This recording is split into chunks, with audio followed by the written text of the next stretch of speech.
नमस्कार, स्वागत है आपका जन जागरण प्रेस में। जैसा कि आप सब जानते हैं कि 6 जनवरी 2023 को नवनिर्वाचित निगम पार्षद के शपथ ग्रहण था। हिस्सेदारी को लेकर निगम हाउस में हाथापाई हुई। वहीं दूसरी ओर झड़ौदा वार्ड नंबर 10 के हरदेव नगर में गली नंबर 3 के नुक्कड़ पर 250 गज में बन रहा निर्माणाधीन भवन को निगम कर्मचारी अवैध निर्माण घोषित कर तोड़ने पहुंचे तो भड़क उठे आम आदमी पार्टी के कार्यकर्ता और पदाधिकारी। तस्वीर में जो निर्माणाधीन भवन आप देख रहे हैं, स्थानीय निवासियों के अनुसार इसका निर्माण लगभग 2 वर्ष पहले शुरू हुआ था। उस समय इस क्षेत्र की निगम पार्षद रेखा सिन्हा हुआ करती थी और इस क्षेत्र के अघोषित निगम पार्षद ब्रिजेश राय हुआ करते थे।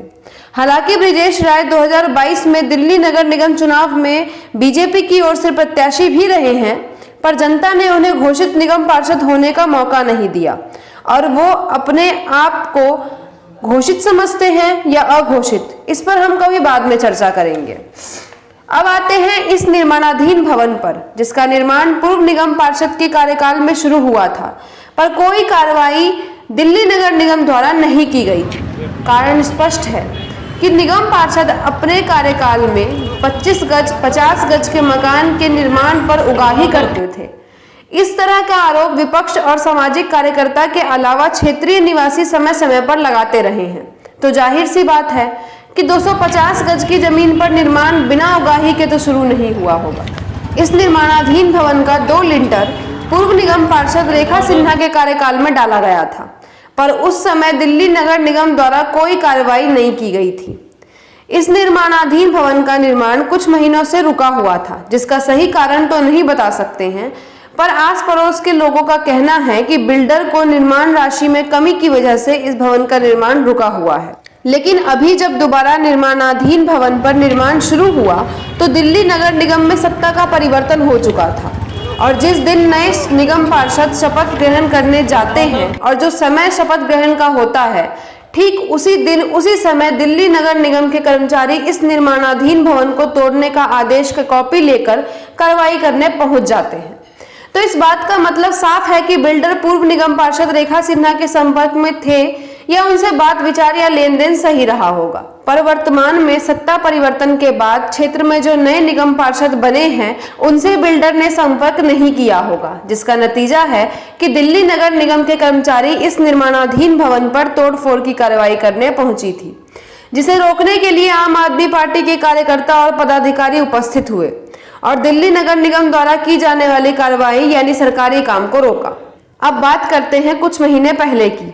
यही आम आदमी पार्टी के कार्यकर्ता इसी रोड पर कोरोना काल में बाढ़ एवं सिंचाई विभाग की जमीन, जो सरकारी खाते में असल ग्राम सभा की श्रेणी में आती है, जिस पर निगम पार्षद रेखा सिन्हा ने बिना किसी कोरोना नियम के पालन करते हुए अवैध तरीके से भवन का निर्माण करवा रही थी, जिसको रोकने के लिए आम आदमी पार्टी के कार्यकर्ताओं ने निर्माणाधीन भवन के सामने धरना दिया था।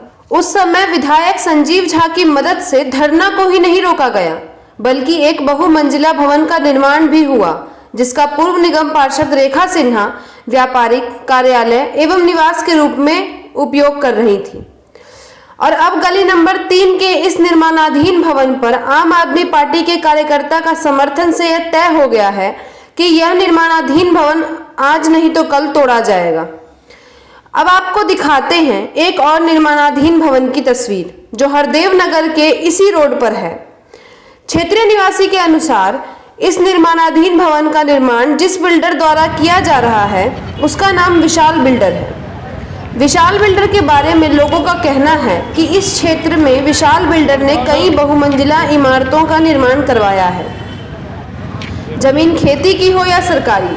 विशाल बिल्डर ने रातों रात बिल्डिंग का निर्माण करवाया है, वो भी बिना किसी सुरक्षा नियम का पालन करते हुए, जिसका नुकसान क्षेत्र के आम नागरिक को हुआ है।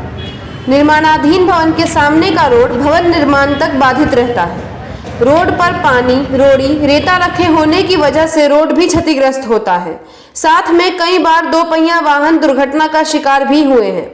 लेकिन यहाँ सवाल ये है कि एक ही जगह पर 2 निर्माणाधीन भवन है, तो एक पर कार्रवाई ऑर्डर है तो दूसरे पर क्यों नहीं? तो इस जगह भी कारण स्पष्ट है। विशाल बिल्डर का जो मालिक है और लोगों के माध्यम से जो मुझे जानकारी मिली है उसके अनुसार दोनों के पारिवारिक संबंध भी अच्छे हैं। तो ये था 6 जनवरी को झरोदा वार्ड नंबर 8 के हरदेव नगर में होने वाली दिल्ली नगर निगम की वो कार्रवाई जो नहीं हुई, उसका सच जो हमें स्थानीय निवासियों द्वारा पता चला है। बाकी इस विषय पर आपका क्या विचार है, कमेंट करके ज़रूर बताएं। धन्यवाद।